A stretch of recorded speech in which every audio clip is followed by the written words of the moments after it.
अमावस्या की काली रात थी। गांव से दूर एक पुरानी खंडहर सी हवेली खड़ी थी, जिसे लोग भूतिया हवेली कहते थे। कोई भी उस हवेली के पास जाने की हिम्मत नहीं करता था। कहते थे कि वहां रात को अजीब सी आवाजें आती हैं और कभी कभी खिड़कियों से लाल रोशनी चमकती है। रवि, एक साहसी युवक, इन बातों पर विश्वास नहीं करता था। उसने अपने दोस्तों से कहा कि वह हवेली में जाकर रात बिताएगा और सबूत लेकर आएगा कि ये सिर्फ अफवाहें हैं। दोस्तों ने उसे मना किया, पर रवि ने किसी की न सुनी और एक टॉर्च और मोबाइल लेकर हवेली की ओर निकल पड़ा। रात का सन्नाटा था और हवेली के चारों ओर घना अंधेरा। हवेली में घुसते ही रवि को ठंडी हवा का एक झोंका महसूस हुआ, मानो किसी ने उसे छू लिया हो। उसने टॉर्च जलाई और धीरे धीरे सीढ़ियों की ओर बढ़ने लगा। उसके कदमों की आवाज हवेली की खामोशी को तोड़ रही थी। सीढ़ियां चढ़ते हुए अचानक उसे एक कमरे से धीमी सी फुसफुसाहट सुनाई दी।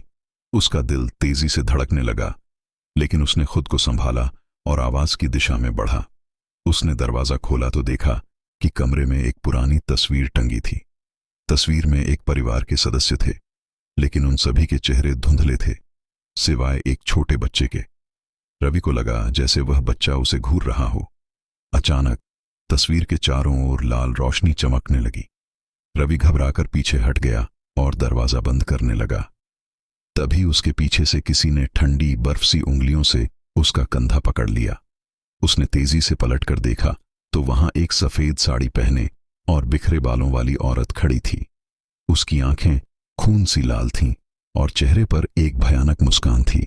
रवि की चीख हवेली की दीवारों में गूंज उठी। उसने वहां से भागने की कोशिश की, लेकिन उसका पैर फिसल गया और वह सीढ़ियों से नीचे गिर पड़ा। चोट लगने से उसके होश उड़ गए और जब उसकी आंखें खुलीं तो वह फिर उसी कमरे में था जहां तस्वीर टंगी थी। उसने देखा कि तस्वीर में अब एक और चेहरा जुड़ गया था, उसका खुद का चेहरा। ये वीडियो आपको पसंद आई हो तो लाइक और सब्सक्राइब कीजिए।